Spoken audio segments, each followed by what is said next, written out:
Banyamakuru mwitabiriye ubutumire bwacu, nagira ngo mbere na mbere mbashimire kuba mwitabiriye iki kiganiro.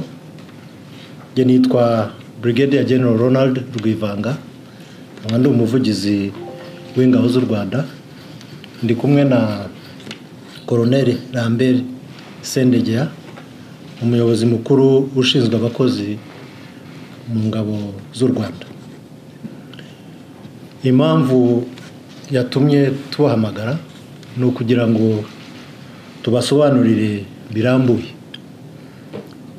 urwego rw'inkeragutabara, imiterere n'imikorere y'uru rwego nk'ishami rimwe mu mashami 4 agize igisirikare cy'u Rwanda, ariyo ingabo zirwanira ku butaka Land Force, ingabo zirwanira mu kirere Air Force, ingabo zishinzwe ubuzima Military Health Service, n'ingabo z'inkeragutabara Reserve Forces. Iki kiganiro kigamije gusobanurira abanyarwanda muri rusange n'urubyiruko by'umwihariko igikorwa cyo kwinjiza mu ngabo inkeragutabara bakwitabazwa iyo bibaye ngombwa, ibisabwa kugira ngo wemererwe kujya muri uyu mutwe w'inkeragutabara, imiterere y'akazi n'ibigenerwa umuntu wahamagariwe iki gikorwa cyo kunganira abasirikare basanzwe mu kazi kabo ka buri munsi. Mu rwego rwo kongerera ingabo z'u Rwanda ubushobozi n'ubumenyi mu ngeri zitandukanye, umutwe w'inkeragutabara urateganya kuzagira ingabo ziri mu byiciro 3 bikurikira. Icyiciro cya mbere, inkeragutabara bitabazwa mu bikorwa bya gisirikare, abo twita Operational Reserve. Aba ni urubyiruko ruri hagati y'imyaka 18 na 25 y'amavuko. Aba batoranywa mu muryango nyarwanda, bagatozwa mu gihe cy'amezi 6, bakaba bakwifashishwa bibaye ngombwa mu kongerera no kunganira ubushobozi n'ubumenyi bw'abasirikare b'u Rwanda basanzwe mu kazi kabo ka buri munsi. Icyiciro cya kabiri, inkeragutabara zigizwe n'abarangije cyangwa abasheshe amasezerano yabagengaga mu mwuga wa gisirikare, bakiri mu myaka y'amavuko ateganywa n'itegeko ryihariye rigenga RDF, abo twita Reinforcement Reserve. Iyo wasezerewe mu ngabo cyangwa ukaba waragiye mu kiruhuko cy'izabukuru, duteganya ko mu myaka 5 ushobora kuba Reinforcement Reservist, ukunganira ingabo, ukaguma. Tuba dushaka abantu bafite ubumenyi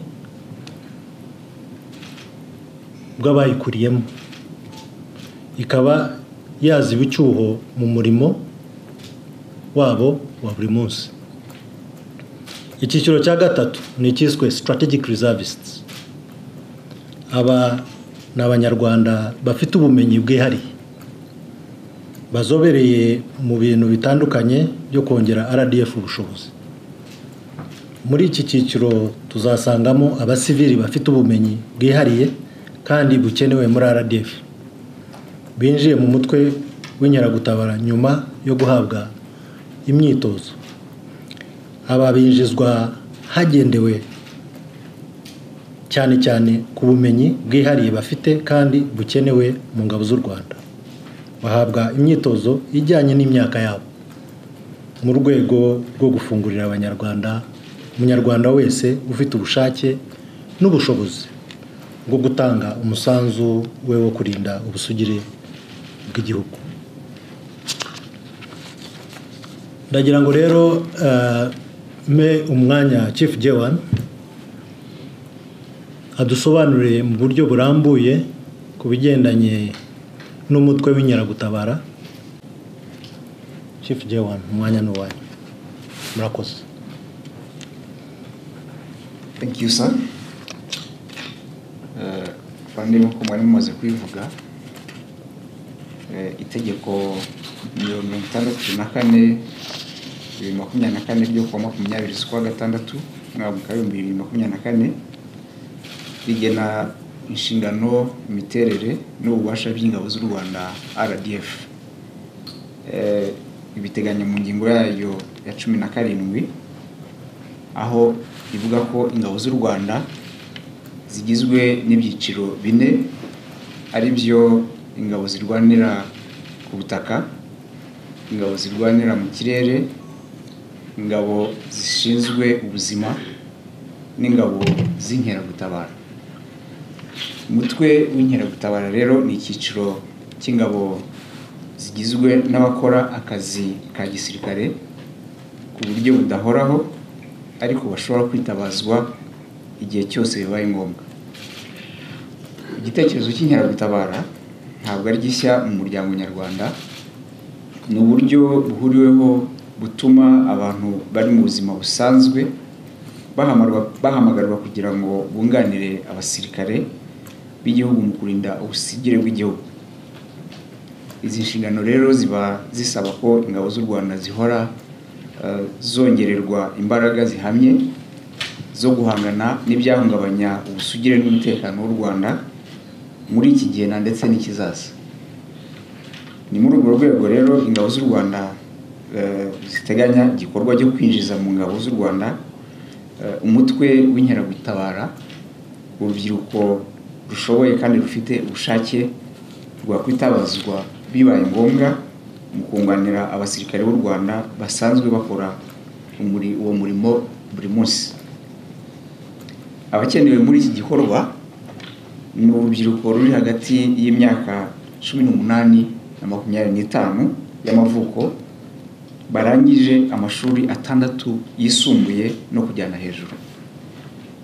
Hanyuma ku bafite ubumenyi bwihariye bo hazajya hitabwaho ku byo bize mu mashuri n'ubumenyi bafite mu rwego runaka. Rero kwiyandikisha n'ibizamini by'ijonjora bizakorerwa mu turere mbere yo kujya gukora imyitozo igabiro, kugira ngo mumaze iminsi mubyumva ku bitangazamakuru bitandukanye ko icyo gikorwa kizatangira ku itariki ya 19 z'uku kwezi. Ahangaha nagira ngo isobanure ko itangazo ririho rinyuraho rirahurirana n'iryatambutse mu kwezi kwa 7 naryo rihamagara ingabo zo zikora akazi ku buryo bwa buri munsi. Rero bisobanuke neza yuko nuvuga ngo zaba ingabo zikora akazi ku buryo buhoraho n'ingabo zikora z'inkeragutabara, igikorwa kizabera rimwe kandi n'ahantu hamwe. Rero kugira ngo wemererwe kwinjira mu mutwe w'inkeragutabara ugomba kuba wujuje ibi bikurikira: ugomba kuba uri umunyarwanda, ugomba kuba uri hagati y'imyaka 18 na 25, ugomba kuba ufite ubuzima buzira umuze, ugomba kuba utarakatiwe n'inkiko, ugomba kuba utarakurikiranyweho ibyaha n'inkiko, ugomba kuba utagaragara ku rutonde rw'abirukanwe mu mirimo ya leta kereka warahanaguweho ubusembwa, ugomba kuba utagaragara ku rutonde rw'abatemerewe kuba abakozi ba leta, ugomba gutsinda ibizamini bizatangwa, ugomba kuba uri indakemwa mu mico no mu myifatire, ugomba kuba ufite ubushake bwo kwinjira mu ngabo z'u Rwanda umutwe w'inkeragutabara, ugomba kandi kuba wararangije amashuri 6 yisumbuye no kuzamura. Kuri cya cyiciro cya strategic reserve ho ugomba kuba ufite nibura impamyabumenyi ya kaminuza, kushaka kujya ku mutwe w'inkeragutabara na ndetse ufite ubumenyi bwihariye bivuze ngo special skills na experience. Iyo watsinze ibizamini biteganywa by'ijonjora ujya ku mahugurwa ya gisirikare azabera i Gabiro. Ahangaha amahugurwa ateganyije kuzamara amezi 6, ariko na nyuma y'amahugurwa nuvuga ngo abarangije amahugurwa bikateganyije ko bazakora amezi 18 nyuma yuko bashobora kwemererwa gusubira ubuzima busanzwe. Rero iyo urangije amahugurwa ya gisirikare nibwo uhita witwa inkeragutabara kandi ukabihererwa certificate. Iyo umaze kwitwa inkeragutabara, amategeko afite ibyo akugenera. Hari iteka rya Minisitiri w'Ingabo z'u Rwanda rigena uburenganzira n'ibigenerwa inkeragutabara. Minisitiri w'Ingabo ashingiye ku itegeko nshinga rya Repubulika y'u Rwanda mu ngingo zaryo za 121, 122 n'174, ashingiye kandi ku iteka rya Perezida nimero 22/01 ryo kuwa 21 z'ukwezi kwa 10 2016, rihindura kandi ryuzuza iteka rya Perezida nimero 33/01 ryo kuwa 3 ukwezi kwa 9 2012, rigena imiterere n'inshingano zihariye bya buri cyiciro mu bigize ingabo z'u Rwanda, cyane cyane mu ngingo ya 11. Abinjira mu mutwe w'inkeragutabara bazajya bahembwa umushahara n'ibindi byose bagenerwa mu gihe bari mu myitozo no mu gihe bahamagawe kuza mu kazi, bingana n'ibyo abasirikare bari mu kazi ka buri munsi bahabwa abasirikare bari mu rwego rumwe nk'uko biteganywa na stati yihariye y'ingabo z'u Rwanda. Bafite uburenganzira bwo kutamburwa akazi basanzwe bakora mu gihe bahamagawe gukora amahugurwa ya gisirikare cyangwa bahamagawe gukora akazi ka gisirikare. Ahangaha bivuga ngo iyo umuntu arangije amahugurwa y'ibanze ya gisirikare kugira ngo agakomeza akakora akazi hanyuma akaza gusubira mu buzima busanzwe, hari igihe kigera akongera guhamagarwa gukora amahugurwa ya gisirikare. Niko bigenda mu gisirikare, duhora twitoza kugira ngo dushobore gukora inshingano zacu neza. Umukandida rero w'inkeragutabara agenerwa ibiteganywa na stati yihariye y'ingabo z'u Rwanda, birimo amafaranga ya buri kwezi, impuzankano, ubuvuzi n'ibindi bitarondorwa. Kandida w'inkeragutabara yitwa inkeragutabara guhera itariki arangijeho imyitozo y'ibanze ya gisirikare kandi yayitsinze neza. Nyuma yo gusoza amahugurwa, inkeragutabara bahabwa certificate nk'uko nari nabivuze, kandi banasinya amasezerano yo gukora muri RDF nk'inkeragutabara. Ku nkeragutabara yasubiye mu buzima busanzwe hanyuma igahamagarwa mu kazi ka gisirikare, abafite uburenganzira bukurikira. Iyo afite akazi, afite uburenganzira bwo kutirukanwa ku kazi asanzwe akora, afite uburenganzira ku mushahara n'inyongera zijyanye nabo, afite n'uburenganzira bwo kudatakaza umushahara yahembwaga, afite uburenganzira mu kuzamurwa mu ntera iyo yujuje ibiteganywa na stati yihariye y'ingabo z'u Rwanda. Afite kandi uburenganzira ku bwishingizi bw'indwara iyo ari mu mahugurwa cyangwa ari mu kazi. Afite kandi uburenganzira bwo guhabwa ibimenyetso n'ibyishimwe n'impeta za gisirikare. So abagize inkeragutabara bashobora kugenerwa n'ibi bikurikira. Mvuga ngo ibi ntabwo ari hamwe n'ibyo bashobora kugenerwa. Ashobora kwiga mu mashuri ya gisirikare iyo yujuje ibisabwa. Ashobora koroherezwa gukoresha ahagenewe gukorerwa imyidagaduro hagengwa na Minisiteri y'Ingabo, kandi ashishikarizwa kujya mu makoperative no gushyiraho koperative nshya. Ashobora gufashwa kubona akazi mu nganda no mu mishinga ibyara inyungu icungwa na Minisiteri y'Ingabo. Ashobora kandi guhabwa amahirwe yo kwimenyereza mu mwuga mu nzego n'ibigo bishamikiye kuri Minisiteri y'Ingabo.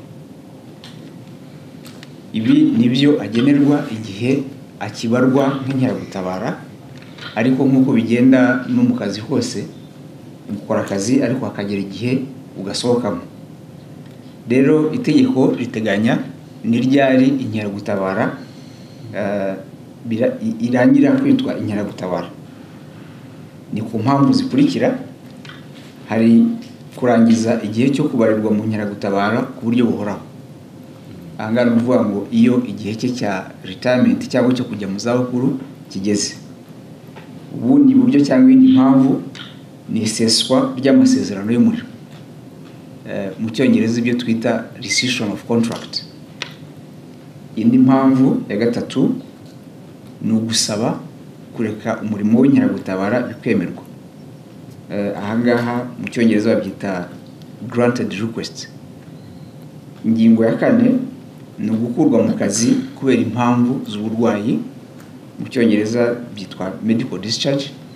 Ingingo ya gatanu ni ukwirukana cyangwa se dismissal. Ingingo ya gatandatu ni ukunyagwa amapeti n'impeta za gisirikare. Ingingo ya karindwi ni ugukatirwa burundu igihano cy'igifungo kingana cyangwa kitarenze imyaka 2. Ingingo ya nyuma ni urupfu. Bivuga ngo ibyo nibyo bishobora gutuma umuntu ava cyangwa reka umurimo w'inkeragutabara.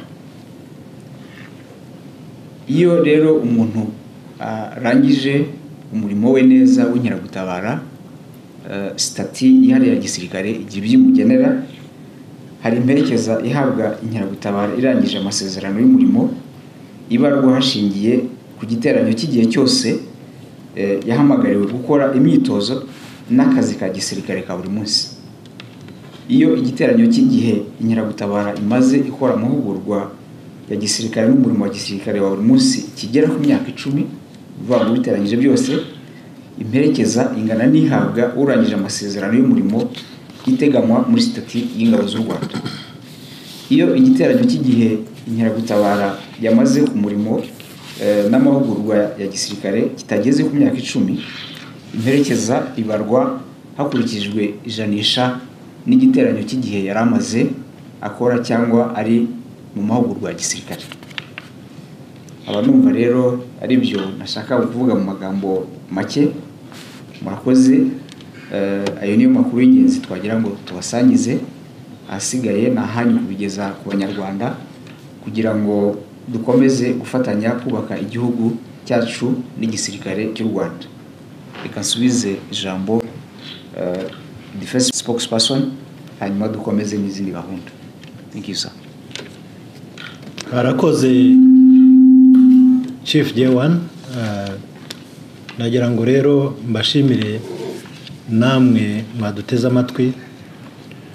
Twizeye ko mubigeza ku rubyiruko ahanini n'abandi Banyarwanda bafite ubumenyi bwihariye kandi bujuje ibisabwa kwitabira kujya mu mutwe w'inkeragutabara.